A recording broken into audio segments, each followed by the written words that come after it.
Robert Rivas Radio, Tejano, and much more. Robert Rivas Radio, Tejano, and much more. And at this time, I'd like to introduce Grammy Award-winning Augie Meyers. Augie, welcome to Robert Rivas Radio. Hey, man, how you doing? Good to be here. Doing awesome, Augie. Man, I tell you what, I was so excited to meet you because I've never met you before, and then even more so, have lunch with you, have a conversation, and start talking about Augie Meyers, and just, wow, Augie, I mean, the background of music, the stuff that you've done is just simply unreal.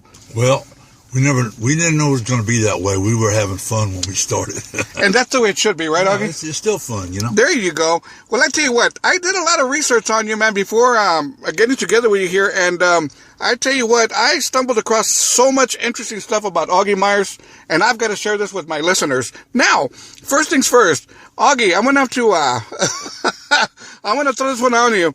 You were born May 31st, 1940, is that correct? Boy, tell me about it. That's a long time ago. Okay. Now, your birth name is August Meyers. Yeah. There you go. But you've also been known as Lord August. Yeah, I've been called a lot of names, but Augie will do right. There we go. We got to keep it clean, man. Got to keep it clean. Now, you know, when I started doing some background on yourself, you know, on the Tornadoes and on the Sir Douglas Quintet and so on, you know, I was thinking, well, is it Tex-Mex? Is it Tejano? Is it folk? I couldn't figure this out. And when I did some of the background on you, they got you on genres as garage rock, psychedelic rock, soul, folk, and Tejano, Tex-Mex, and country. Augie, you do it all.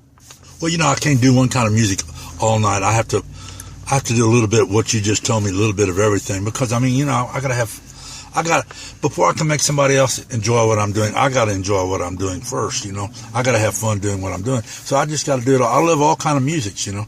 And right now, I just got finished last year, and I haven't released it yet, a mariachi album with a 9-piece mariachi group. There you go. And all my tunes, and we did it all in mariachi. In fact, we're going back into Joe, you know, South Town Studios, and we're going to put a little bit more stuff in it.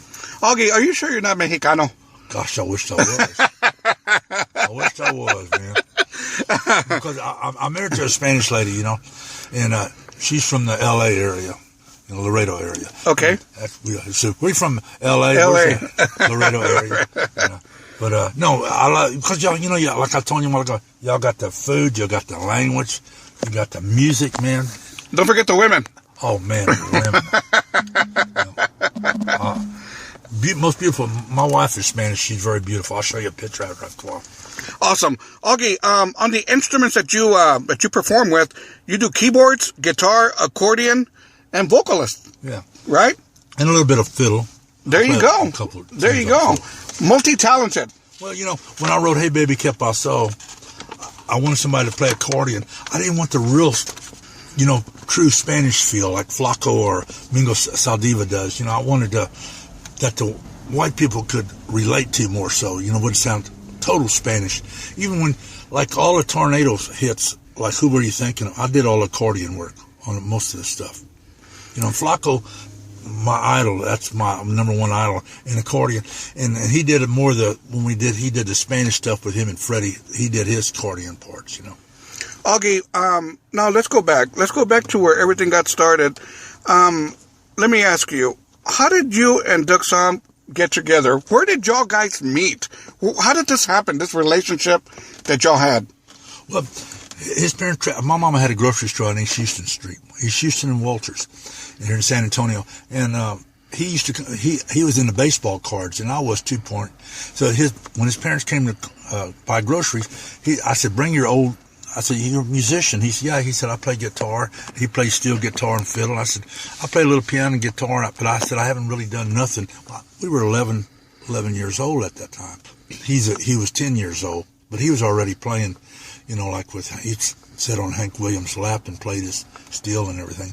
But he was in the baseball cards. So we'd go in the back room. Mama had 4 or 5 boxes full of baseball. That's when you can get 5 baseball cards and pick a piece of gum for a nickel. Right. So right. we'd be there. He'd bring all his wrinkled cards. He said, I got 3 of these. I don't need them no more. So we'd look for all the cards for something he wanted, and I'd just take that wrinkle one, put it. We didn't eat the gum, so we just put it back, and I'd lick the paper, and we'd put it back in the bottle. My mom would come back and say, Junior, you can't be doing that. And I said, why, Mama? Ain't nobody going to know. So that's where Doug got his all baseball cards. And we became good friends, and he had his band. When I started my band when I was 15, and he had done had his band, and when he wasn't playing, he'd come see me play. When I wasn't playing, we were just like brothers, man. We hung out totally. We said, someday we're going to be doing this. We're going to travel the world, and Lord behold, we did. 1964. Yes. Sir Douglas Quintet. Right. Wow. How that started, we were at the Coliseum, and the Dave Clark 5 was there. And I had my band there, and I opened the show, and then Doug came on in the Dave Clark 5. And then all of a sudden, I got off the stage. Dave Clark, I heard, they're not going to go on. I said, why? Their organ broke. I had the only Vox organ, English organ, in America at that time. And I went into the dressing room, and I said, hey, who's Mike Smith? I said, man, I'm a fan of yours. I'm Augie Meyers. He said, yeah, man, my organ's broke. And I said, I have a Vox organ. He said, no, but ours is English. I said, I have one. So he came in our dressing room, and he said, they got a bloody Vox. And so I said, y'all can use it. So he said, man, we're playing in Houston tomorrow. Can we take you? I said, no, man, I got my old gig. I'm playing, So that's how all that started. And then Huey Moe was there, and he saw both of us, and he said, man, you got long hair, and Doug, you got long hair. Why don't y'all get together? So Doug said, we're friends. We've been friends for many years already, about 15 years. And so they put us together. Now, the name Sir Douglas Quintet, you hear it and you think British. Yeah. But yet you guys were from San Antonio. Where did this name, how did this name come about? Sir Douglas Quintet. His name was Douglas. Right. And so Doug said, we'll call it Sir Douglas. And but we had 5 in the band, and I came up with the name Quintet. 5, Quintet means quintet. So that's how it all started. And then everywhere we went, we had 3 Spanish guys in the band. Well, we had 2 Spanish guys, me and Doug, and then we had a black guy that was our sax player. And after a few tours, he had to quit because the racing thing was going on, as I told you a while ago. So we hired another Spanish guy, Frank Morin, played sax with it. And Huey Moe was our manager then from Houston. He said, y'all got to talk British. I remember JP said, hey, but man, I'm talking the best English I can, man. I tell you what, I know you shared several racism stories that you went through being on the road. Can you share one with my listeners, please, of what you guys went through being on the road? You had a black musician along with you guys, if not more, touring with other bands that were black, and you encountered many racism acts out there. Oh yeah, prejudiced people. We went through Louisiana, Mississippi. We stopped to get gas, and they wouldn't give us gas. Hey man, you got a black man in the car, you can't get no gas here. So we go somewhere else, and we're in a van, and he'd have to put a newspaper up in front of him so they wouldn't see him. And somebody did see him. And we'd stop in places like that, and we had long hair back in the 60s. And they looked through the window. I mean, people, hey, come over here. We got the Rolling Bones over here, And then they tell us, man, you go this way. It's after 8 o'clock or 7 o'clock, whatever time it was. You're going to get shot at with this black guy in the car. So turn around and go back. You're going to have to make about a 20-mile detour to get where you're going. And then we see people. This is no lie. Through Louisiana, Mississippi, and Alabama, you'd see this is you, black man, after 10 o'clock at night on this side of town. There'd be a guy hanging from a tree on the side of they didn't have interstates back in those days. They just had trees hanging from a rope and arrows in this dummy. Really? Yeah. There would be dummies. And then they'd have a white man on the other side of town say, this is you, white man, after 8 o'clock at night. I mean, that was such much hatred. Wow, that is simply crazy. Now, 1965, monster hit, She's About a Mover. Mm-hmm. Talk about that. Oh, it was great. I mean, we did what really killed it was Trini Lopez. We did a TV show, The Hullabaloo or Shindig, one of the two. I can't remember which one it was anymore. And like I told you a while ago, I got CRS. Anyway. What's CRS, Augie? Can't remember shit. There you go. Internet radio, man. You can say it. Okay. But anyway, Trini Lopez said, man, I cannot lie. I'm from Texas. These guys ain't British. They're from my home state in Texas. And we were on national television. And that blew our cover. She's About a Mover. actually, it came out in several movies as well. It came out on Echo Park. It came out on American Boyfriends. It came out on The Doors. It came out in Riding in Cars. It came out on Sorority Boys and Beautiful Darling. Wow. I mean, she's a bottom mover. I think it's a song that's going to live forever. Don't you think, Augie? Actually, when we did that song, it wasn't She's a Bottom Mover. When we first cut it, it was called She's a Body Mover. Really? We were playing at a club called Blue Note in San Antonio. And this chick used to dance, and this guy, back in the days they had petticoats, and the guy got on her petticoats, and they would dance around the dance floor, everybody get off the floor. And Doug said, she's a body mover, and that's where that song came up. But they couldn't put that out on the radio back in those days. Now, back in the day also, did you perform the song on American Bandstand? Yes, we did all the TV shows back in the day. That was simply unreal. I know you shared with me also, you came out in Carson. Johnny Carson. We did one show in New York, and I don't remember, Mike Douglas or one of them shows, but they wouldn't let the drumhead show because Medusa's with all the snakes coming out of the head. Right. They said you can't show that on TV. That was on so they covered it up with a white piece of paper. You guys, the Sir Douglas Quintet, that wasn't your only hit. Y'all had The Rains Came, Mendocino, It Didn't Even Bring Me Down, Dynamite Woman, At the Crossroads, Nuevo Laredo, Roll with the Punches, I'm Not That Cat Anymore, and Sheila Tequila. Yeah. Does that sound about right to you? Yeah. Does that bring back memories? All of them. They were fun, man. They were fun. What this is going to be a silly question, but I've got to ask it. All these songs, Sir Douglas Quintet, was there a certain song that you just actually preferred more than the others? No, not really. You just played them. I mean, it's like today, Tornadoes. We'll sit there and learn 10 new songs. They don't want to hear them, the audience. They want all our old hits. That's right. So that's what we play. We go on the road, we play nothing but hits. That's right. That's what the people want to hear, and that's what we play. I've asked a couple of other artists the same question, so I'm going to ask you. I'm going to backtrack here just a little bit. You guys are touring, you're kicking butt out there, and lo and behold, what happens out there, when you guys are just taking care of business, entertaining people, and we had that day where Buddy Holly, Richie Valens, the Big Bopper, they died in that airplane crash. How did you react to this? How did you feel about this, Augie?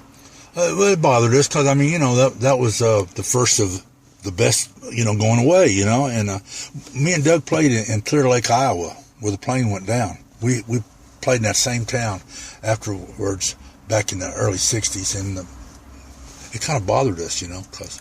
I know you had told me that you had seen Buddy Holly perform here in San Antonio, right, and you saw Richie Valens perform in California, right? Right. How did you feel about the performances? Oh, they were great. You really like somebody, you want to go see them, Today, there's no groups that I want to go see, all my heroes are gone, How do you feel, Augie, how do you feel about what's going on? We're going to go jump forward here for just a minute because we're talking about heroes and stuff like that.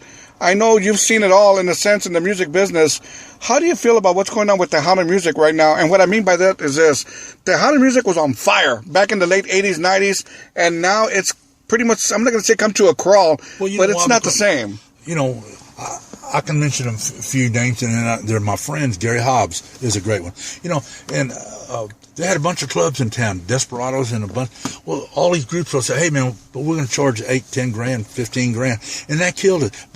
People can't afford it and this stuff, So I think they overpriced themselves to the point they've overpriced themselves out. It's funny you're mentioning that, Augie, because I've said that many times. The same thing you're saying. A lot of these bands, they were looking out for number one, which was themselves. Right. And, at the end of the night, they choked out the clubs where the club couldn't barely pay them, and they were probably pulling the money from the registers, all the alcohol sales, and the band took off with the money, and, hey, man, the club said, hey, we cannot survive like this. Right. Let me tell you something. With the Tornadoes now, even with the Quintet, we go in a club, we underprice ourselves so the club can make money, so we can make money so we can go back there next month, 2-3 months from now. And everywhere the Tornadoes play, we sell out before we get there. And we know it because we don't charge that much, so the ticket ain't that high price, When they bring up, like we're playing in New Jersey, they say, we'll get a $45 ticket. No way, that's too damn much to pay for our ticket, Bring it down to $20, $25. We ain't got, the club owner said, we're not going to make no money. I said, how many people you hold? We hold 1,500. I said, you're not paying us that much. So I said, half of that's going to go in your pocket. You're going to make your other off the bar, and you're going to pay your expenses on your advertisement. Everybody's going to make a little money, and you can be open next week. That's the way it should be. You know, bands and clubs have to work together because, you know, at the end of the day, man, you know, they need each other. You know, one's got to perform, and one's got to try to have a club, a venue to where they can bring some of these bands, but they have to work together. You know, it can't be one-sided where the band's just making all the money or the club's just making all the money. They've got to work together, man, so they can survive. Don't you think? That's well, you know, and I'm not going to brag.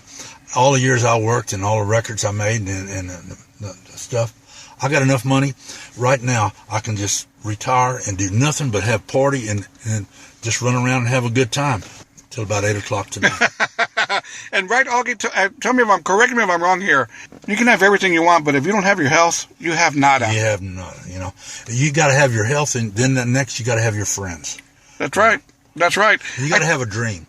If you don't have a dream in your life, what the hell are you going to do? I mean, I'm sorry, but that's the way I look at it. Now, Augie, I tell you what. Now let's jump to where the Texas Tornadoes were born. It was you, Freddie Fender, Flaco Jimenez, and Doug Salm. Talk to me about this. How did this thing come about?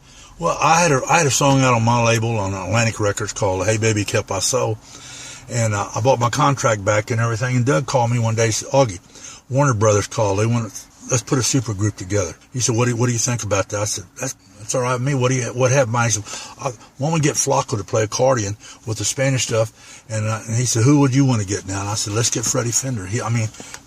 Doug and Freddie and me were friends from the 57. Flaco and me and Doug were friends since the 60s. And so if you look on our early stuff, Flaco went to New York with us and did a Doug Simon Band album. You know, one time we had Bob Dylan on it, came on and played on it too. So we were all friends from way back, you know, for many, many years. And so that's how the Tornadoes got together. And before it ever started, me and Doug had a song out called Texas Tornado, and we used to call Doug the Texas Tornado because he was like a mental horse. He could run off in 7 directions at the same time. Freddie Fender was quoted as saying about the Texas Tornadoes, when asked about the Texas Tornadoes, he was quoted as saying, well, you've heard of the new kids on the block, right? We're the old guys in the street. No, that was that you? That was Freddie used to steal all my jokes. He was stealing it from you. See, I said, you heard of the new kids on the block, we're the old farts from the neighborhood. That's what it was. You know? Now, that's a little bit more, you're the old farts. Now, he was trying to be nice about it. He said, you're the old guys. You said the old farts. So Freddie was trying to be a little bit nicer about things. I tell you all, I tell it like it is. Now, on that song, Hey Baby Quintet+Tejano, I know you shared the story with me, but please share it with my listeners about how you came about writing Hey Baby Quintet+Tejano. What happened in this restaurant or bar? What happened here, Augie? No, I was dating this lady, and she was going dances with me and stuff where I was playing. And she said, why do you always play that Mexican music? I said, because I like it. I love it, man. She said, well, I don't really like it that much. I said, there's the door. And she left. And so I thought she'd call me the next day or the next week or two. She never did. So I said, what's the song? Hey, Baby Quintet+Tejano. I thought I was your only vato. And then after the song became a hit, she said, she moved to Houston. She said, all my friends and the kids, everybody sang that song. Everybody loves it. I sure like to get a copy. I said, you can buy it at Walmart. And she hung up on me, and I haven't heard from her since. I'm telling you, man, they come back only when they want something. There you go. Now, your next hit for the Texas Tornadoes, who were you thinking of? Talk to me about this. Well, me and Doug were in Houston one time at this club, seeing an old sax player, Bobby Jett from San Antonio. And they took a break, and we all went outside and sit there and rap old times and things. And I went back inside, and the jukebox was playing this song by the Tom Paul Glazer and the Glazer Brothers. And I went to the jukebox, looked, and says, who are you thinking of? But it was done real country. So I said, Doug, listen to this. And we played it again. He said, man, I like that song. And so we got back to San Antonio, and I went to the record store, and I bought it, and we learned it, and we put it out. But we didn't put it out Tex-Mex or anything. We just put it out as a quintet type thing. And that's way before the Tornadoes. And then when the Tornadoes came, that was one of the songs we put back on and brought it into Tex-Mex feel. Can you possibly share a story with maybe Flaco or Freddie Fender, something that you remember that will always stay with you? There's a lot of stories, man. Got something special, maybe something that you can think of right now that, you and Freddie shared together, or you and Flaco, or you and Doug Salm, or all three of y'all. Maybe y'all were at a restaurant or at a bar, or, I don't know. Share a story with us. Well, let me see. On Freddie Fender, now this wasn't the Tornado. Me and Freddie was playing in Vegas at one of the main casinos, and it was people eating their prime ribs and everything. And now, I don't know, I'm not getting dirty on anything, but they said, Freddie, how you doing? He was talking to her. He said, I've been doing all right, Baton, man, but you know, I got my liver transplant, and it's okay, but man, I've had diarrhea real bad. And the women turned green. I mean, they were eating right there with and it's been real runny, man. I mean, the band sitting there. I'm serious, you know. That's a story. The band, we still laugh about it, you know. Wow. But I mean, Freddie Fender was he didn't listen to nothing but Freddie Fender music. Really? Yeah, we were on the plane, and we would never sit. Nobody would sit by him because he'd always put his earphones on and listen to a CD, and he'd only listen to his stuff. Now, if I remember correctly, I think I do have this down. When I was working for EMI Latin, I was working with his niece, Margarita. Is that correct? Yeah, that was his niece, Margarita. He never tried to help promote her or have her open up, you know, for the Tornadoes or anything, Augie? No, I remember that. He had it was some one relative. She was a singer. I met her one time, but I don't. He would never do nothing, and he didn't like nobody. There's a guitar player, not a guitar player, but an accordion player, Michael Garcia. He's an accordion player here in San Antonio. And he was in California, and me and Doug brought him on stage. And Freddie said, what's that dude doing on stage, Baton, man? You know, he's not in the band. I said, no, he's a friend of ours. We'll just get him up here to jam with us. No, Baton, man, get him off stage. This is on the microphone.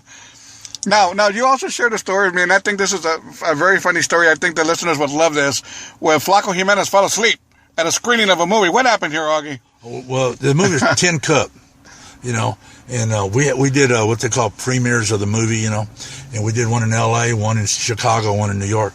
And Flaco, Baton, man, I don't like nothing to do with the golfing, man. I don't know how to play that thing. And while we're in the movie, and they start in the movie, Flaco would fall asleep and just snore real loud. So the usher came by and said, shh, shh, shh, you know. So we said, Flaco, man, go lay down on the bus and go to sleep. Yeah, Baton, that's what I'm going to do. So he'd go to the bus. Has anybody ever called you, hey, there's the Hey Baby ¿Qué pasó dude? Lots of times, man. Really? Mr. Hey Baby ¿Qué pasó? What's right? I live right down the street from HEB. And I go in there, and this guy comes in, hey, are you the guy that did Hey Baby ¿Qué pasó? And I said, yeah. And he said, what are you doing in town, man? I said, I'm just visiting some friends. But you're in HEB here. And I said, I'm here visiting some friends. I just come in to get some. I didn't tell them I live about 6 blocks down the street. Now, in 1990, your song, when it debuted in English and Spanish, also along with that, you guys performed at the presidential inauguration of Bill Clinton and the Montreal Jazz Festival. Also Farm Aid. Also the Houston Livestock Show and Rodeo. Dude, you guys were kicking ass. Well, we played the San Antonio Rodeo twice, and we sold it out twice. In fact, we still hold a record for selling beer here. And drinking beer or selling it there? Selling it. There we go. Okay. I don't drink anymore. Anyway, I mean, I don't want to say this on the air, but I'll talk to you later about it. It's off the record. But it was fun. I mean, playing all those places. You know, we played a lot of places. And Que Paso got recorded in 14 different languages around the world. Isn't that something? Yeah. Isn't that... Now, in 1992, the track Soy de San Luis earned the band a Grammy Award for Best Mexican-American album. Oh, man. When me and Doug... Freddie was sick. Flaco didn't want to make the trip to New York. So me and Doug went to collect a Mexican-American Grammy. But, man, there was a lot of Spanish groups up there, and I'm not going to name them because they're local bands here in San Antonio. Hey, Baton, man, you stole our Grammy. You know? I said, no, we didn't steal the Grammy. We won it. In 1996, you had another hit single, A Little Bit Is Better Than Nada, that came out of the Tin Cup movie. Talk to me about this, man. Well, I had this... me and Doug were in the studio, and I said, hey, Doug, listen to this intro, da-da-da. And I did the intro of A Little Bit Is Better Than Nada. He said, hey, man, I like that. You know, I said, it's called a whole lot of nada. And he said, no, let's call it A Little Bit Is Better Than Nada. And so that's what we did, and he wrote some words to it, and we put it out. Doug Sam passed away. What year was this, Augie? 14 years ago. 14 years ago. That was before Freddie Fender, right? Yeah. That was right before Freddie Fender. I know you had mentioned to me, you had talked to him the day before or something like that, right? I talked to him on Monday. I said, man, be back Friday because we got to do pictures for Texas Monthly. He said, I'll be back. But he went up to Taos, New Mexico, and that's where he died. Yeah. How unfortunate was that? And also, then 3 years after that, Freddie Fender passed away. I know you shared something with me to where you guys had, where you guys performed for the last time together. Where was this, Augie? At Stevens Steakhouse in L.A.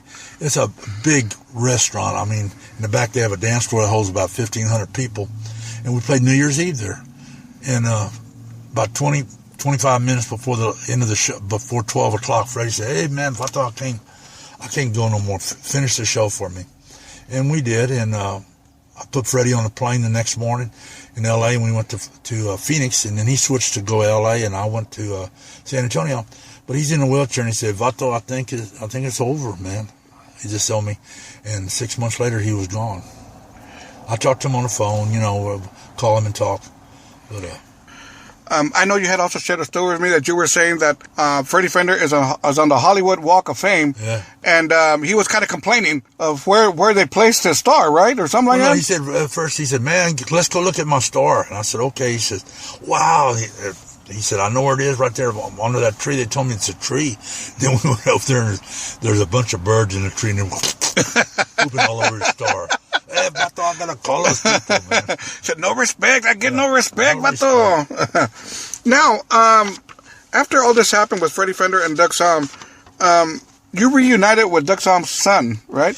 Yeah, well, Doug Sean was always traveling with us, and he sounds like Doug, plays guitar like Doug. And right before Freddie died, me and Freddie were playing a lot in Vegas. And everywhere we went, California and New Mexico, in places, everybody said, "Man, we'll get the Tornadoes back." And I said, "Well, Doug's going, no, man, y'all can freaking do it." So I called Freddie. I said, "Let's do it, man. Let's try it." And I called Sean. I said, "You got eyes to do it?" He said, "Yeah, let's try something." Because Doug Sahm couldn't be replaced. Neither can Freddie, for that matter. So today's time is Doug's son playing. And every show we do is dedicated to Freddie Fender and Doug Sahm. It's a tribute to them. We're here to carry their name and keep it going, and we have fun doing it. I know, Augie, that when we were talking, you had told me that some people see you as a legend, and you say, no, legends are people that are dead. And I had to correct you, and I said, no, there are living legends. And definitely, Augie, and I'll say this to anybody out there, but I think this stands no correction whatsoever. It's a no-brainer. You talk Texas music, you talk Tex-Mex music. One of the icons, no doubt, is Augie Meyers. You put your heart and soul into the business, haven't you? Totally. I mean, that's all. It's my music. I think of my music, and that's it. And I'm writing a book, my autobiography now, and I have another book coming out called Augieisms. It's a kind of a funny story about thoughts to think about, and I'm having fun with all that. On the Tornadoes, some of the singles that the Tornadoes released was "Who Are You Thinking Of?" "A Man Can Cry," "Adios Mexico," Is there anybody going to San Antonio?